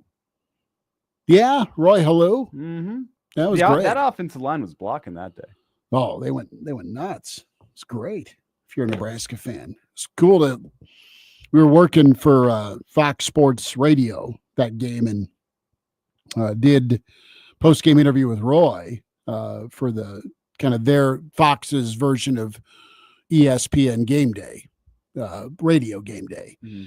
So Roy was like, yeah, Ryan did great. Roy quiet and humble, like always. To be fair, he did have like those 3 long touchdowns. I think he went untouched on all of them. Yeah, he would have scored in flag football. Yeah. For sure. So you do have to credit the offensive line.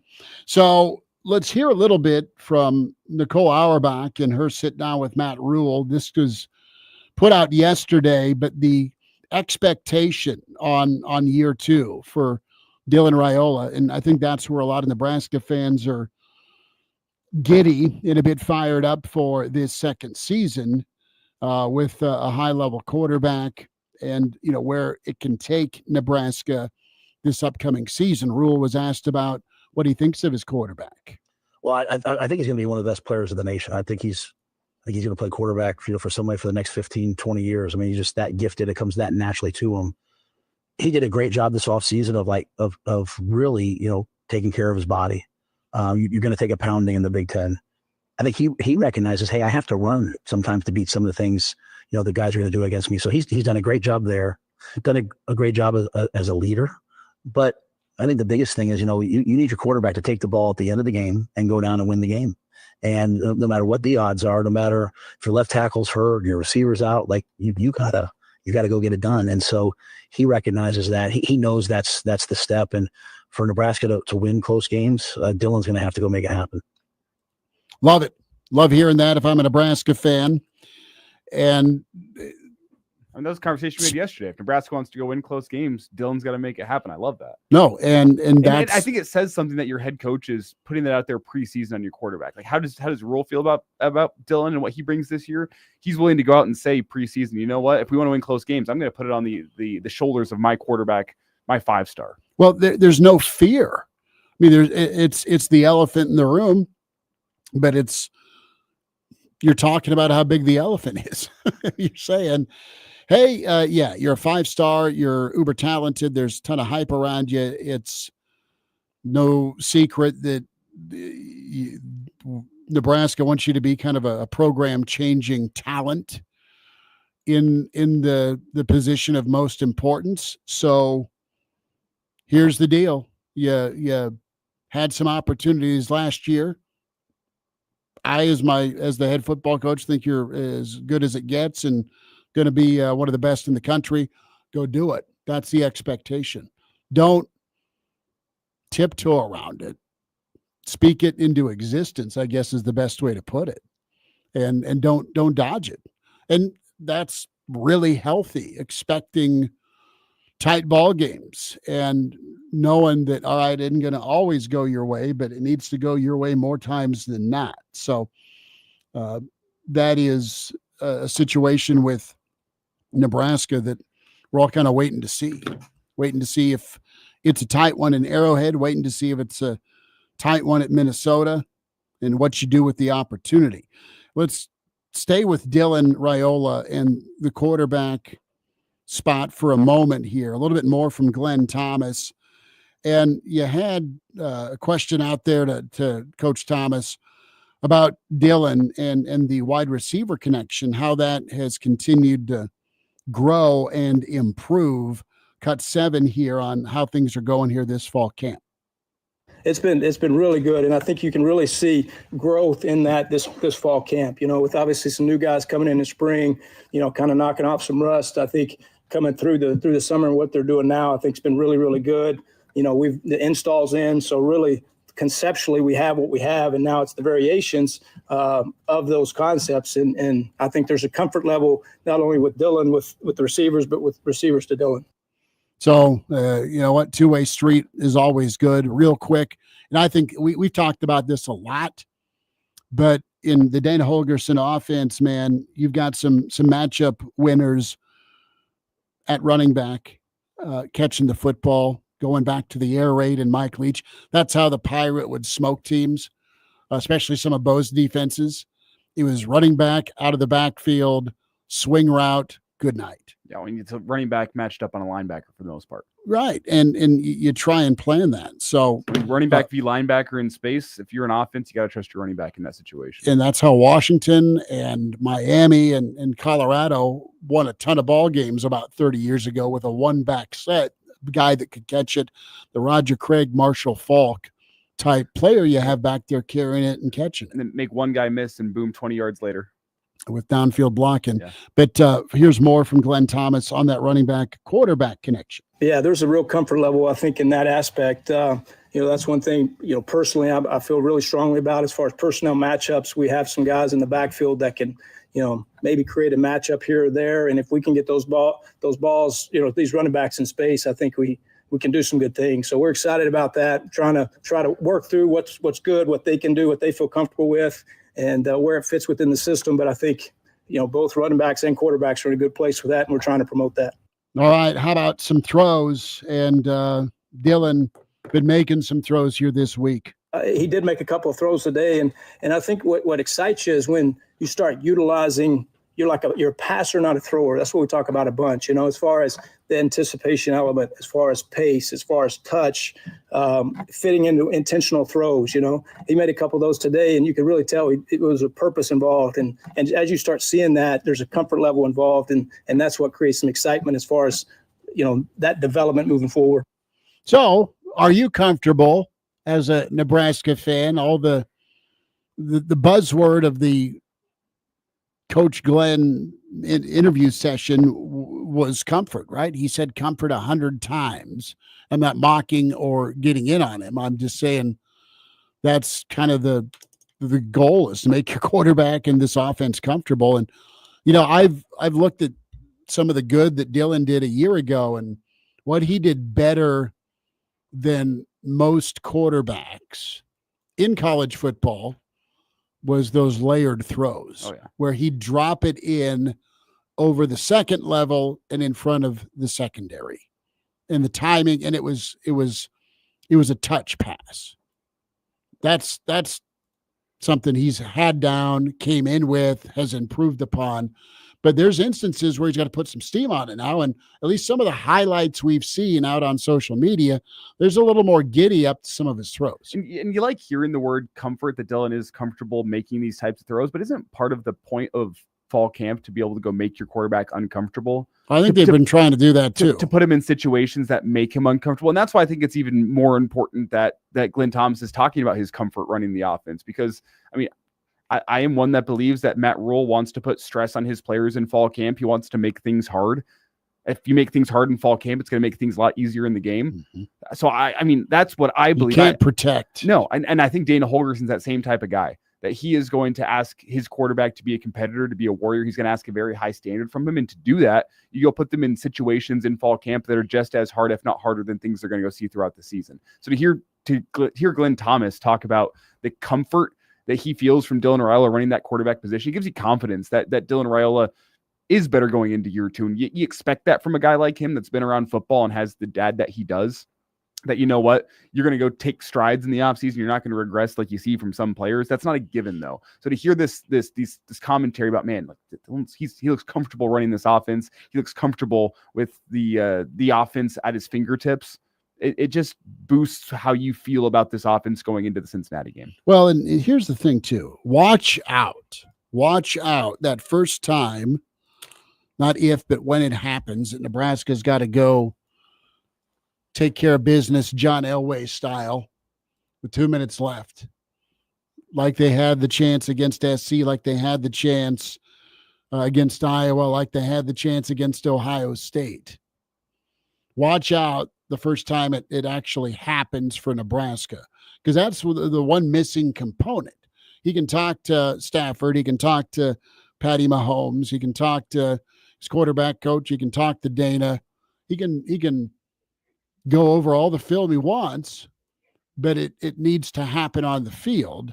And once you get that first one, watch out, because then that's when the confidence will explode. And that's what I was going to say. We talked earlier this week, I think it was yesterday, about what you need from your quarterback in those moments, those clutch time moments. You got to go win a ball game. It's on that quarterback's shoulders.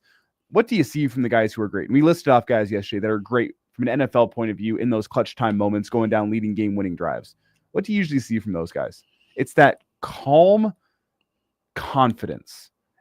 They relish the moment. Yeah, if not overconfidence. They're calm. They're living in the moment, and they know that they're going to go win the football game. It's not a FFF. It's a win-win-win. We go win this football game, if you get what I'm saying. And that comes from all of them, guys. It starts from the top. It starts from your quarterback leading that huddle, or maybe it's leading on the sideline before you go out and take the field. That calm demeanor comes from the top, but it has to permeate throughout that offense. Whenever you see the Chiefs in a 2-minute drill late in the football game to go win it, you never see guys panic. They're going back to their training. It's that calm confidence of, hey, we know we're going to go win this football game, which as a Broncos fan has hurt me in the past, but it's why I have such great insight here on this. QB1A says since he tries to play man defense, Nebraska will hang 100 on him. I'd like to think so, considering Nebraska's struggles against man last year. We've got to give a birthday shout out. We should send him a Lazari's pizza if he's in town. I don't think he's home. But our favorite lineman, Husker offensive lineman, Jeremiah Searles, is blowing out the candles today. I think if you're getting Searles a birthday present, you buy him like ammunition, some new hunting gear. Well, yeah, maybe a bottle of whiskey. that's the other option. But in years past, it's been a giant Lazari's pizza. Well, he's in such good shape now. I'm not sure. Is the pizza the gift that he wants? Hey, probably. He'll crush it. Yeah. But the problem is like the 7 gallons of ranch you have to send along with him. He and I are built the same in that way. He's got to have his gallon of ranch. So, Searles, if you're out there, happy birthday, dude. Keep on keeping on with the agency and all the awesome stuff you do, bud. All right, he is imaginary. He wears red. Little scared. Clausborne is coming up here on the Average Joe Sports Show.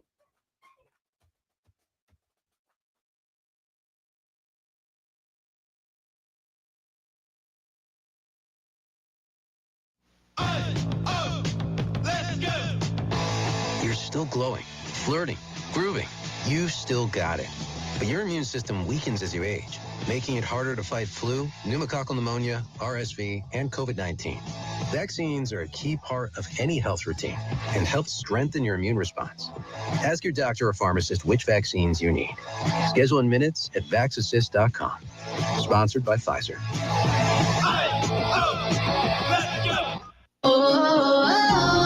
My perfect day has sand, salt water, and friends. But my moderate to severe plaque psoriasis can take me out of the moment. Now I'm all in with clearer skin thanks to Skyrizi. Risankizumab Riza, a prescription-only 150 milligram injection for adults who are candidates for systemic or phototherapy. With Skyrizi, most people saw 90% clearer skin, and many were even 100% plaque-free at 4 months. Skyrizi is just 4 doses a year after 2 starter doses. Don't use if allergic to Skyrizi. Serious allergic reactions, increased infections, or lower ability to fight them may occur. Before treatment, get checked for infections and tuberculosis. Tell your doctor about any flu-like symptoms or vaccines. Thanks to Skyrizi, there's nothing on my skin. And that means everything. Ask your doctor about Skyrizi, the #1 dermatologist-prescribed biologic in psoriasis. Visit Skyrizi.com or call 1-866-SKYRIZI to learn more. Now there's a new way to take charge of your blood sugar. Introducing New Garlic Healthy Blood Sugar Formula from the makers of the nation's best-selling garlic supplement. New Garlic helps maintain healthy blood sugar levels with clinically supported levels of garlic, plus a custom blend of vitamins and minerals, and it's odor-free. Take charge of your blood sugar with New Garlic Healthy Blood Sugar Formula. These statements have not been evaluated by the FDA. This product is not intended to diagnose, treat, cure, or prevent any disease. Use as directed. Texting enrolls you into recurring automated text messages. Consent not required to purchase. Message and data rates may apply. Hey, Dan, how you doing? Haven't seen you around the gym for a while. Yeah, I've really fallen off. Since I turned 40, I just don't get the results I used to get. Could be lower testosterone. Lower T? Yeah, I went through it a while back. Once you hit 40, your body has less free testosterone. I got Nugenix Total T, and it's made a huge difference for me. I've seen that ad on TV. Is it for real? Oh, yeah. The key ingredient is something called Tesnor, which helps boost free and total testosterone levels to help you trim up and stay lean. And it's made a difference for you? Man, I feel like I'm in my 20s again, at work, in the gym, and in the bedroom. Are they still giving out complimentary bottles for people to try it for themselves? Yeah, you just need to send them a text. Text ALL to 321-321 right now for your complimentary bottle of Nugenix Total T, the #1 selling testosterone booster at GNC. Plus, text now and we'll include a bottle of Nugenix Thermo, our most powerful.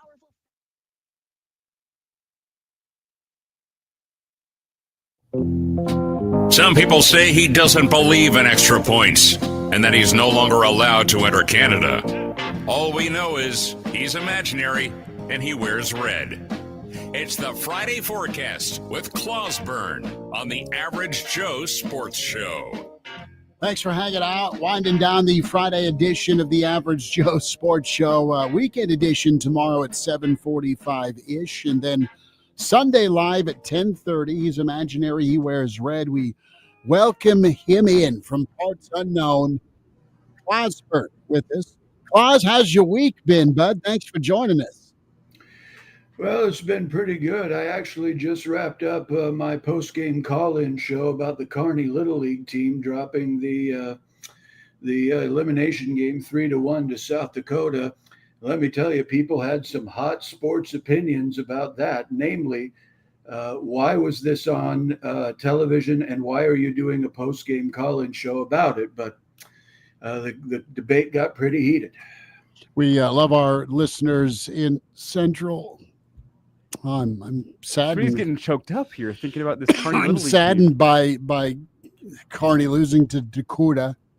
We love our friends in Kearney and Central Nebraska, and they've represented well in past years. And I think you're the first person from Eastern Nebraska to consider anything west of 9th Street in Lincoln not Western Nebraska. So that's a pretty big win for the folks out that way. Well, we love our Kearney folks, and they are not. And if you ask your friends in Kearney if they're Western Nebraska, they don't care for that. They're Central Nebraska. Did you get a call about that one time? We've had several, yes. Because I definitely refer to anything west of York as Western Nebraska. That's my line. It's Central Nebraska. Once I see that water tower, it's all right. We're in Western Nebraska now. So, Claus, we're interested here. How you feeling going into this second scrimmage tomorrow for Nebraska? And it's week 2 of camp getting done. And I mean, we're not far away, man. 20 days till Cincinnati. I'm very excited. The more time goes on, the more excited I get. You guys probably have a spy cam up in my house because I've been doing what you've been talking about, which is watching old ball games. And I watch, of course, the 71 Nebraska-Oklahoma game, 95 Orange Bowl, 96 Fiesta Bowl. And if I've got a clean change of pants, I'll watch 78 Oklahoma. So that's how I've been preparing and spending a little time on social media. I noticed some Cincinnati fans trying to say the game was moved because Nebraska is scared to travel. Well, apparently, if you're not scared to travel, it's still hard to get to Kansas City because only about 6,000 from Central Ohio are making the trip. So I think we went ahead and disproved that pretty quick.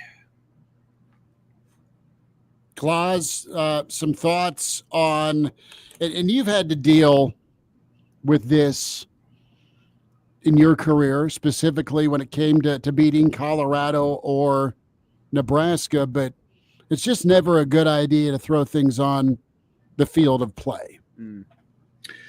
Well, I know what you're referring to. And in my day, we would just throw oranges. And of course, that's healthy. Everyone needs their citrus and their vitamin C. And of course, the big thing in the WNBA right now is to throw an object that you might find at Dr. John's instead of Dr. Tom's. And so I guess my biggest question up until last night was, why are they green? And then last night we found out they were purple. There was a purple one. And so I guess, Elijah, you as the young man in the group can speak to this.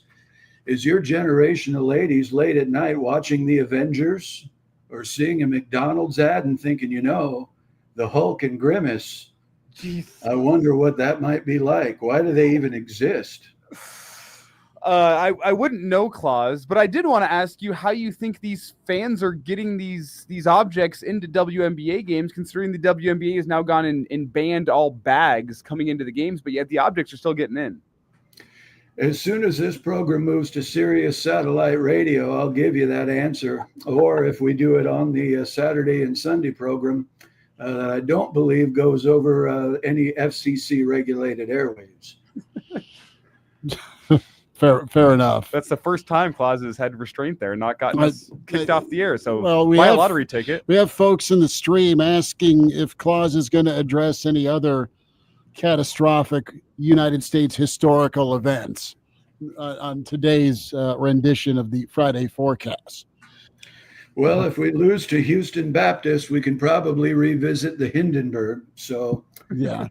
Claus, are you confident? Let me ask you this, Claus. When do you want to make your season prediction, your win total? Well, I suppose we only probably have a couple more appearances before the game itself, if it's 20 days away. And I've got plenty of time to get some insight from my insiders and the fine folks at all the breweries around the state of Nebraska. So a week or two, I think we can probably lock that in and put the money in at the nearest sports book. Well, Claus, before you throw in money for Nebraska on this sports book, you going down to the sports book for the Little League World Series? We talked with Danny Burke about this. We don't know if it's legal or not. You might have to go to the guy on the corner of the street or the end of the dorm room or whatever it may be. But you were tweeting about this earlier. Do you have any heat on the Little League World Series this year? Do you have any leans? Well, so far, I think the only teams that have made it are out of the Great Lakes region, the New England region, Southeast, Southwest, West region. So I like whoever comes out of the Midwest and the Japanese teams. And that's simply because I like a little sushi with my runza. So that's how I pick my teams. You said you don't know much, but then you went and listed off all the teams that have made it in, Claus. You've been studying. Well, I've got the internet here at the house, so that's how we do that. Are you going to be coaching Ahmad Brook, the Jets baseball team, to the Little League World Series someday? Well, if you've seen the documentary Bad News Bears, it might not be such a great idea if I were to do that. And if I do, I will assure that I don't play him in your league because I don't want to have to come to fisticuffs over a bad call. Well, there was a great documentary. I think it was put together by ESPN 30 for 30 on the right way to make a high-level athlete from the young age. It was on Todd Marinovich. So you can check that one out. It's not a great way to make a kid. Well, I've already got him running sprints, and the nutrition aspect of putting protein powder and Busch Light in the bottle, nice. I think we'll be okay. I think the big fault, just make sure he doesn't get drafted by the Raiders. The Raiders, the Jaguars, or the Cowboys, if he's good. We don't want the 95-year-old corpse of Jera dragging out his contract extension talks any further. Nice. Claus, weekend plans before we say goodbye? You going fishing? You going to the lake? We only really have like 2 real weekends left before college football gets kicked off, and we won't be leaving our couches. Well, I am going to head out to the lake, do a little fishing, and I'm going to take our good friend Troy with us, talking a little budgeting. They're very happy with their financial model, but if we need to squeeze some money out, I've got some ideas that involve switching from Pepsi to Shasta and using my Glenn Miller records for all stadium music so we don't have to pay the rights. I think people will be really pumped up when we start the tunnel walk with In the Mood. Claus, we appreciate you, and we'll holler next time, all right? Okay. There he is. He's imaginary. He wears red. It was Clausborne with the forecast.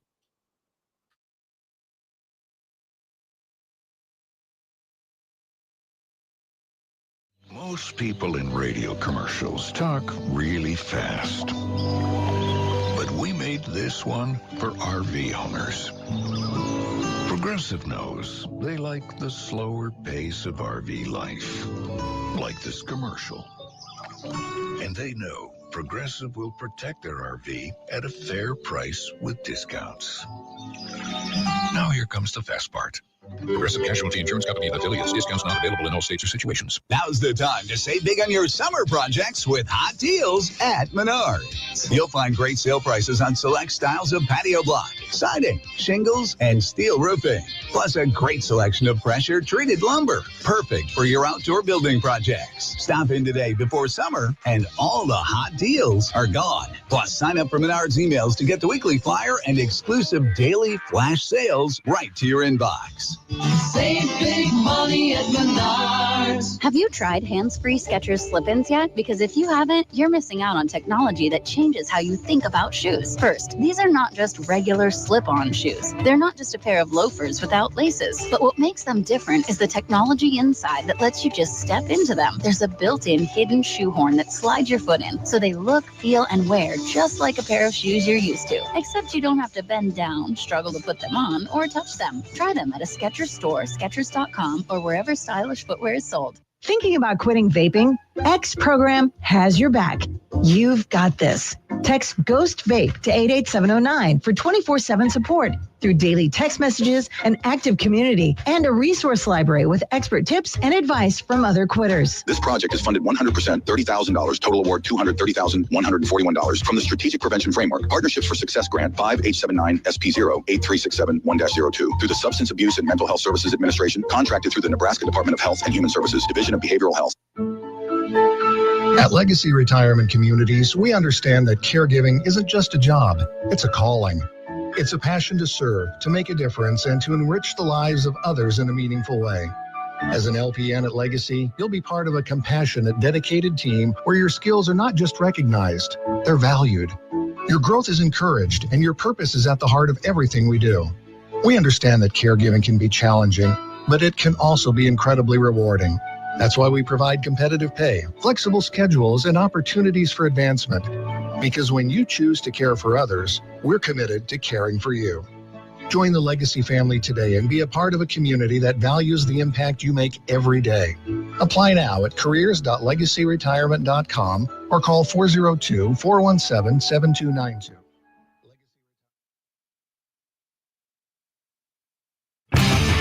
We're back with more.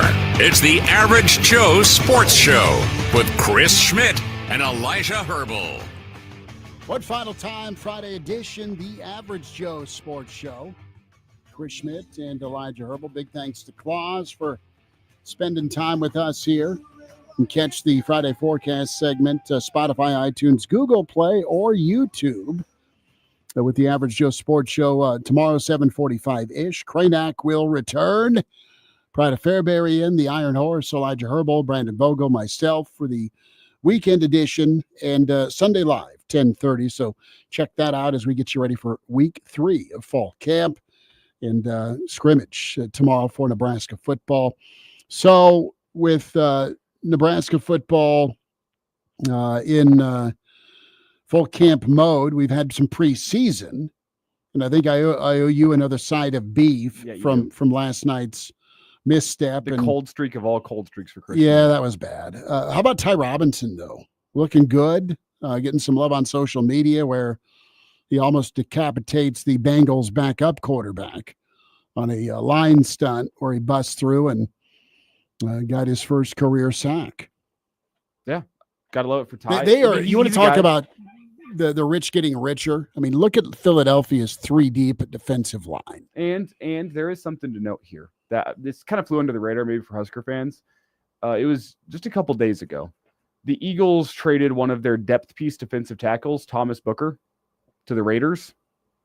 What do you think that means? That they don't make that deal unless they're happy with who they drafted. Yes, that is Vic Fangio saying, "I got a guy at defensive tackle. We don't need this Booker guy anymore." No. So that just you can read that how you will. Ty Robinson's a rookie in the NFL. He's going to need to take some strides here. But that is an ultimate sign of confidence from your front office when they take one of the other depth piece defensive tackles and say, you know what? We don't need you anymore. I am fascinated to see what transpires. You got the Micah Parsons drama, of course. But when we talk Washington and McLaurin, guys going into year 6, 5 of his 6 years, he's been 1,000-yard receiver. You had Daniels lead the team in rushing a year ago. Washington was 28th in rushing. And they still let this rookie get him to the postseason. They're not great when it comes to stopping the run. Maybe they were better against the run. Point is the defense was problematic. The offense was led by a rookie who led him in rushing. And the one guy you go to along with Debo, who they brought in, you're not paying. Well, it makes sense why they're not paying him, though. He's an aging wide receiver. But you're going to have to pay your quarterback in the next 2 years. But you don't have to pay him next year. But ask Daniels what he'd want, and he wants McLaurin catching the football for him. They have momentum right now. Or go get yourself a wide receiver next year. But why screw with momentum right now? Because they're so far between numbers. Terry McLaurin, the reports are out that he wants to be paid like a T. Higgins, and he's not a T. Higgins. No, he's 30 years old. No, he's not T. Higgins. Cortland Sutton just took I think it was a 4-year deal. For they're about 7 million. They're about 7 million apart. So split the difference. Come up $3.5 million if you're Washington. NFL's a business. I Financially, it's an unwise decision to pay Terry McLaurin whenever you can get a guy in the draft and pay your quarterback what he's worth. But they were exciting. They were fun, and he's a big reason for it when you pair him with the quarterback. So have at it, and you're chasing Philly. So talk tomorrow at 7:45. Thanks.